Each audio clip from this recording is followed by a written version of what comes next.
Hello, today we are doing some devotional reading in the Bible. Welcome to MEA'S place.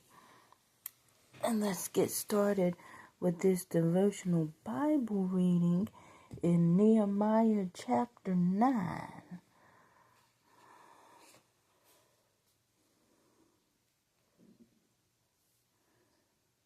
Praise to God and confessions of sin. Now on the 24th day of this month, the children of Israel were assembled with fasting and sackcloth, and with dust on their heads. Then those of Israelite lineage separated themselves from all foreigners, and they stood and confessed their sins and the iniquities of their fathers. And they stood up in their place and read from the book of the law of the Lord their God for 1/4 of the day, and for another fourth they confessed and worshipped the Lord their God. Then Jeshua, Bani, Kadmiel, Shebaniah, Bani, Sherebiah, Bani, and Chenani stood on the stairs of the Levites and cried out with a loud voice to the Lord their God. And the Levites, Jeshua, Kadmiel, Bani, Hashbani, Seshbai, Hadijai, Sabani, and Bethaniah said, Stand up and bless the Lord your God forever and ever. Blessed be your glorious name, which is exalted above all blessing and praise. You alone are the Lord. You have made heaven, the heaven of heavens, with all their host, the earth and everything on it, the seas and all that is in them, and you preserve them all. The host of heaven worships you. You are the Lord God. You choose Abraham and brought him out of Ur of the Chaldeans and gave him the name Abraham. You found his heart faithful before you and made a covenant with him to give the land of the Canaanites, the Hittites, the Amorites, the Perizzites, the Jebusites, and the Girgashites, to give it to his descendants. You have performed your words. For you are righteous. You saw the affliction of our fathers in Egypt, and heard their cry by the Red Sea.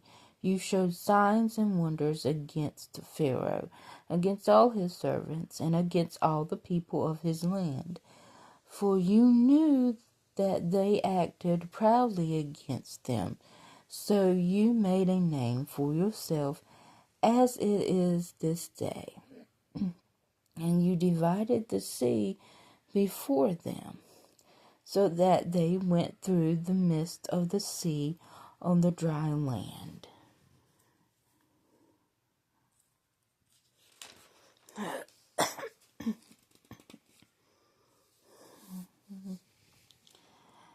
And their persecutors you threw into the deep, as a stone into the mighty waters. Moreover, you led them by day with a cloudy pillar, and by night with a pillar of fire, to give them light on the road which they should travel. You came down also on Mount Sinai, and spoke with them from heaven, and gave them just ordinance and true laws. Good statutes and commandments you made known to them, your holy Sabbath. You commanded them precepts, statutes, and laws. By the hand of Moses, your servant, you gave them bread from heaven for their hunger, and brought them water out of the rock of their thirst, and told them to go in to possess the land which you have sworn to give them. But they and our fathers acted proudly, hardened their necks, and did not heed your commandments. They refused to obey, and they were not mindful of your wonders that you did among them, but they hardened their necks, and in their rebellion they appointed a leader to return to their bondage. But you are God, ready to pardon, gracious and merciful, slow to anger, abundant in kindness, and did not forsake them, even when they made a molded calf for themselves, and said, "This is your God, that brought you up out of Egypt," and worked great provocations, yet in your manifold mercies you did not forsake them in the wilderness. The pillar of the cloud did not depart from them by day, to lead them on the road, nor the pillar of fire by night, to show them light, and the way they should go. You also gave your good spirit to instruct them, and did not withhold your manna from their mouth, and gave them water for their thirst. 40 years you sustained them in the wilderness. They lacked nothing. Their clothes did not wear out, and their feet did not swell. Moreover, you gave them kingdoms and nations, and divided them into districts. So they took possession of the land of Shihon, the land of the king of Heshbon, and the land of Og, king of Bashan. You also multiplied their children as the stars of heaven, and brought them into the land which you had told their fathers to go in and possess. So the people went in and possessed the land. You subdued before them the inhabitants of the land, the Canaanites, and gave them into their hands with their kings and the people of the land, that they might do with them as they wished. And they took strong cities and a rich land, and possessed houses full of all goods. Certains already dug, vineyards, olive groves, and fruit trees in abundance. So they ate and were filled with and grew fat, and delighted themselves in your great goodness. Nevertheless, they were disobedient and rebelled against you, cast your law behind their backs, and killed your prophets who testified against them, to turn them to yourself. And they worked great provocations. Therefore you delivered them into the hand of their enemies, who oppressed them. And in the time of their trouble, when they cried to you, you heard from heaven, and according to your abundant mercies, you gave them deliverers, who saved them from the hand of their enemies. But after they had rest, they again did evil before you. Therefore you left them in the hand of their enemies, so that they had dominion over them. Yet when they returned and cried out to you, you heard from heaven, and many times you delivered them according to your mercies, and testified against them, that you might bring them back to your law. Yet they acted proudly and did not heed your commandments, but sinned against your judgments, which if a man does, he shall live by them. And they shrugged their shoulders, stiffened their necks, and would not hear. Yet for many years you had patience with them, and testified against them by your spirit in your prophets. Yet they would not listen. Therefore you gave them into the hands of the peoples of the lands. Nevertheless, in your great mercy, you did not utterly consume them, nor forsake them, for you are God, gracious and merciful. Now, therefore, our God, the great, the mighty, and awesome God, who keeps covenant and mercy, do not let all the trouble seem small before you that has come upon us, our kings and our princes, our priests and our prophets, our fathers, and on all your people, from the days of the kings of Assyria until this day. However, you are just in all that has befallen us. For you have dealt faithfully, but we have done wickedly. Neither our kings nor our princes or our priests nor our fathers have kept your law, nor heeded your commandments and your testimonies, with which you testified against them. For they have not served you in their kingdom, or in the many good things that you gave them, or in the large and rich land which you set before them. Nor did they turn from their wicked works.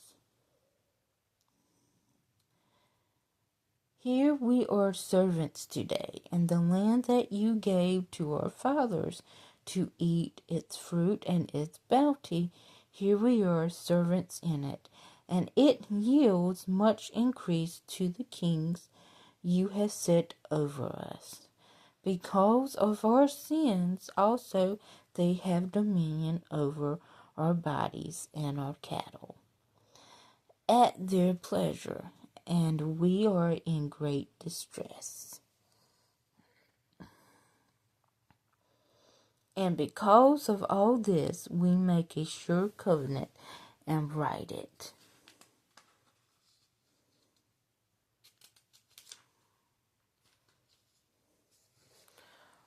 Our leaders, our Levites, and our priests seal it. Okay. Now, let's go over to the MacArthur Study Bible. And let's see the study notes on chapter 9 to see what interesting details we can get from it on some of the passages so we can interpret correctly. I'm going to start right here, chapter 9:1. This month, Tensri, which is in September, October, 445 BC, with fasting in sackcloth and with dust, the outward demonstration of deep mourning and heaviness of heart for their iniquity seems to have been done in the spirit of the Day of Atonement, which was normally observed on the 10th day of the 7th month. Separated themselves from all foreigners. This called for divorcing all lawful wives taken from among the heathen was needed, since the last time, prompted 13 years before by Ezra, had only been partially successful. Many had escaped the required action of divorce and kept their pagan wives.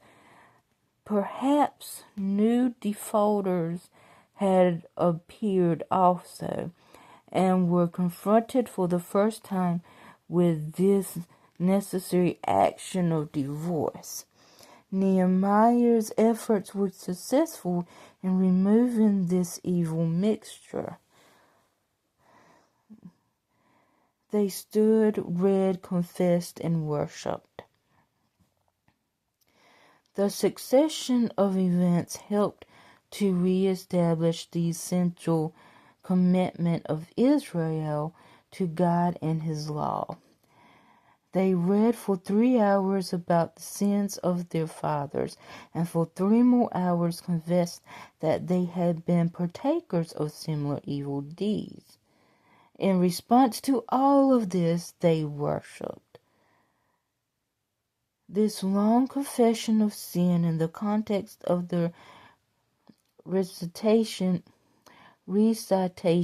of God's mighty redemptive acts on Israel's behalf is an expression of worship that recalls some of the Psalms in their theme and worshipful purpose.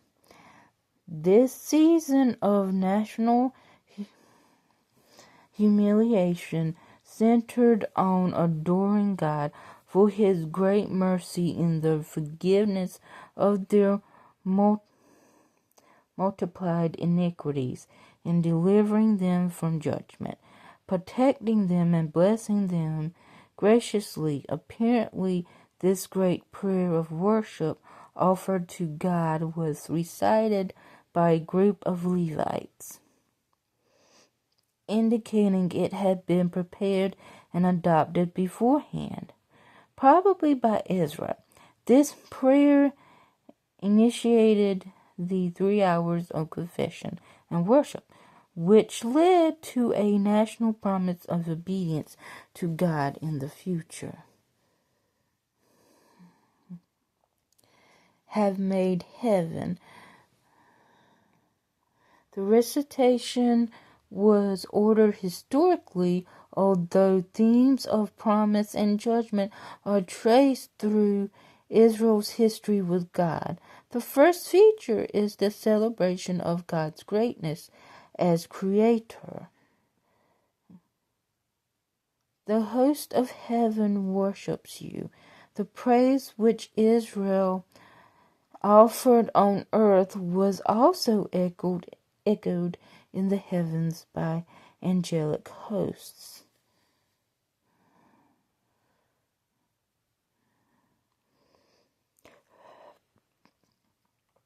Found His heart faithful before you.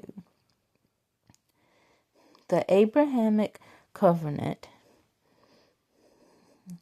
was based on God's faithfulness to His word and given to a man who was faithful to Him. Where the faithful heart of Abraham is discussed, a covenant with Him to give the land. The covenant was a covenant of salvation, but also involved the promised land. The people, having just returned from captivity, understandably emphasized that feature of the covenant, since God had returned them to the land. This section of the prayer of praise and confession recounts the Exodus. Made a name for yourself. God established His righteousness reputation over. Let's go here.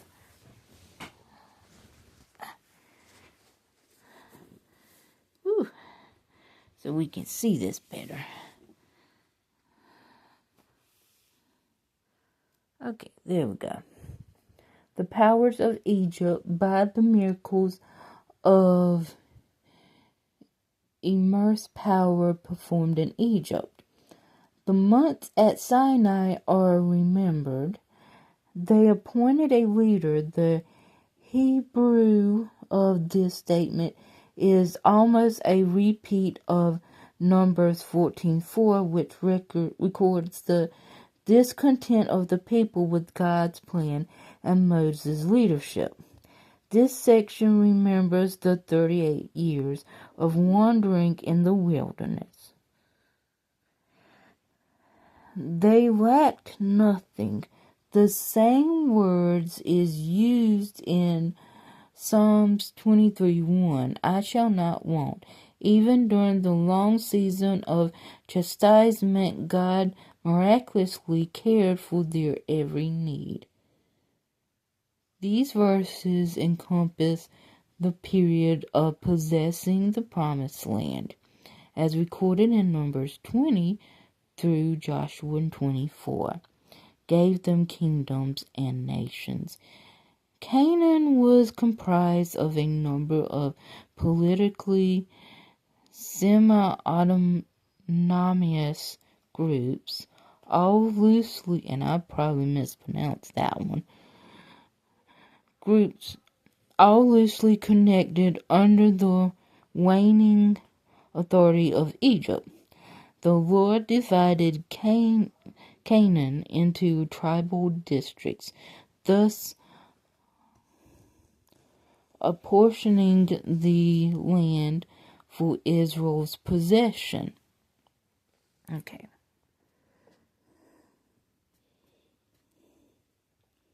Multiplied by their children. A nation of offspring was another aspect of the promise made to Abraham. God told Abraham that his seed would be like the stars of heaven. Let's see. And Exodus 1:1-3 reminded Israel that their multiplication in Egypt was nothing short of miracles. Subdued before them. Moses said in Exodus 15:3, the Lord is a man of war. As Israel's military leader, the king, he led them into battle to defeat their enemies and take the land. This section summarizes the period from the Judges to the Assyrian deportation. That was about 722 BC, and Babylon exile. That was around 586 BC. Who testified against them? God's prophets brought them to God's court to be judged by his law. This theme is repeated throughout the message. Now therefore, having received the faithfulness of God to the Abrahamic covenant throughout Israel's national history, the prayer picks up with the present time, confessing their unfaithfulness to and renewed commitment to the Mosaic covenant. Kings of Assyria, this statement sweeps across a summary of Assyrian, Babylonian, and Persian domination of the nation for almost 4 centuries up to that time. In it over us, the praise prayer rejoices that the Jews have been returned to the land, but grieves that Gentiles still rule over them. Much increase to the kings. Because God's people continued in widespread sin, enemy kings enjoyed the bounty of that would have been Israel's. Because of all this, the history of God's faithfulness in spite of Israel's unfaithfulness is the ground of a pledge and promise which the people make to obey God and not repeat the sins of their fathers. The nation makes a new covenant with God to keep the Mosaic law. Though well-intended as they had been in Exodus 24:1-8, the failure was forthcoming. We make a sure covenant and write it. A covenant was a binding.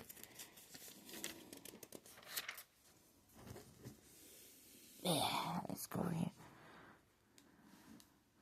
Was a binding agreement between two parties.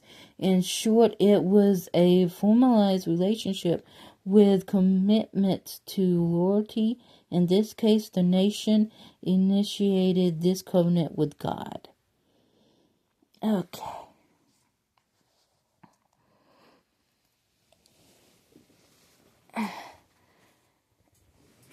And that is it of the Bible reading of Nehemiah chapter 9. I hope you enjoyed this reading of Bible devotion today. If you haven't already, check that like button and subscribe. And also leave in the comment section of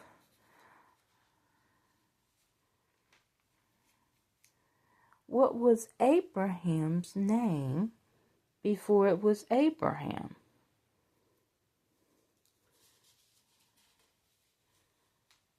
Leave that in the comment section below, because we know that God renamed him as Abraham. But what was his name before them?